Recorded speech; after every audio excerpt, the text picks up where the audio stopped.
Bonjour à tous, avant de commencer la vidéo, n'oubliez pas de mettre un j'aime et de vous abonner. Sachez aussi que je compte publier une vingtaine de corrections d'oraux d'ici les concours, donc si vous êtes intéressé par ça, sachez que vous êtes au bon endroit. Sur ce, bonne vidéo.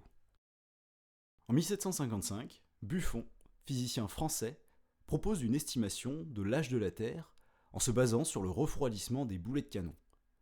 Il fait l'hypothèse que la Terre était initialement une grosse boule de fer en fusion. Dans cet exercice tombé aux oraux de Centrale Supélec, on va essayer de recalculer cet âge de la Terre en se basant sur les hypothèses de Buffon. On considère un boulet de fer chauffé à sa température de fusion qui refroidit au contact de l'air. Les transferts thermiques sont donc de nature conducto-convective et suivent la loi de Newton. En supposant que la température est uniforme au sein du boulet, on peut formuler le premier principe de la thermodynamique sous la forme d'une équation différentielle.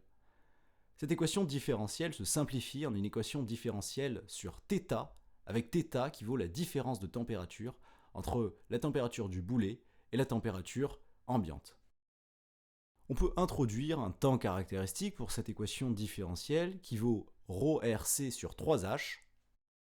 On résout l'équation, ça nous donne θ de t égale θ initial, exponentielle de moins t sur tau. Et comme θ c'est t moins ta, on obtient l'expression de la température en fonction du temps. Le régime stationnaire est approximativement atteint au bout de 3 taux. Or 3 taux, c'est à peu près 2h30 pour un boulet de canon de 15 cm de rayon en fer. Ce régime stationnaire, c'est le temps que met le boulet à atteindre la température ambiante, autrement dit, à se refroidir. On passe ensuite l'équation de la chaleur en ordre de grandeur afin d'obtenir la durée caractéristique des phénomènes de diffusion. On obtient un temps caractéristique de diffusion qui vaut R carré sur D, avec D le coefficient de diffusion du fer, qui vaut donc lambda sur ρc. On peut ensuite faire le rapport entre le temps caractéristique de diffusion et le temps caractéristique d'établissement du régime stationnaire. On a un rapport de l'ordre de 10-2. Autrement dit, les phénomènes de diffusion sont rapides. On peut donc bien supposer que la température est uniforme au sein du boulet. Si 3 taux c'est le temps de refroidissement d'un boulet de canon, alors pour la Terre, ça devrait être la même chose, mais à plus grande échelle dans les hypothèses de Buffon. C'est comme ça qu'il a pu calculer un âge de la Terre de, roulement de tambour, 60 000 ans. Bon, ce résultat est incompatible avec les mesures de l'âge de la Terre qu'on peut faire par radioactivité. Et il se trouve que le modèle de Buffon possède un certain nombre de problèmes, comme par exemple le fait qu'on considère que la Terre subit des transferts thermiques de nature conducto-convective, alors qu'on sait aujourd'hui qu'elle baigne dans le vide spatial.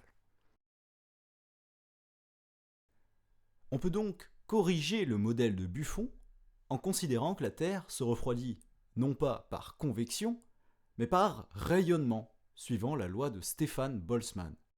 On va à nouveau supposer que la température au sein de la Terre est uniforme. Ça nous permet d'appliquer le premier principe de la thermodynamique comme tout à l'heure et d'obtenir une équation différentielle portant sur la température. Cette fois-ci, l'équation différentielle est non linéaire. Cependant, on peut la résoudre par séparation des variables. On fixe l'origine des temps aujourd'hui, c'est-à-dire qu'on aura un âge de la Terre qui va être négatif, donc dans le passé, puis on intègre l'équation différentielle. On évalue à t égale 0, donc à l'heure actuelle, pour obtenir la valeur de la constante d'intégration. On dispose désormais d'une équation liant la température et le temps. Ce qu'on va faire, c'est fixer la valeur de la température dans les conditions d'une Terre hypothétiquement primitive dans les hypothèses de Buffon, donc une boule de fer en fusion, et on va regarder à quel instant cela correspond. On résout donc pour TF cet instant, et on trouve TF égale moins 50 000 ans. Autrement dit, 50 000 ans dans le passé, la Terre a été créée. Ce qui veut dire que la Terre a un âge de 50 000 ans dans ce modèle. Alors ce résultat est toujours faux, si on le compare aux mesures de l'âge de la Terre par radioactivité. Quelles sont donc les potentielles limites de notre modèle ? Eh bien, l'hypothèse d'homogénéité de la température, L'hypothèse fondamentale de Buffon selon laquelle la Terre serait une boule de fer initialement à la température précise de fusion. On a également supposé qu'il n'y avait pas de convection au sein du globe terrestre, et on a aussi négligé tous les phénomènes de radioactivité qui pourtant libèrent de la chaleur. En conclusion, cet exercice fait la synthèse entre la thermodynamique de sup et la diffusion thermique de spé. Il fournit également un très bon moyen de réviser ces ordres de grandeur en diffusion thermique, en plus de fournir un résultat scientifiquement intéressant.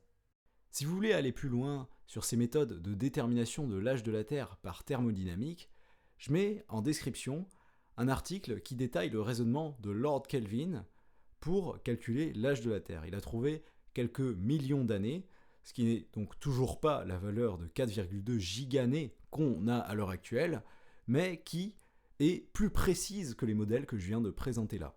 Pour moi, ce sera tout.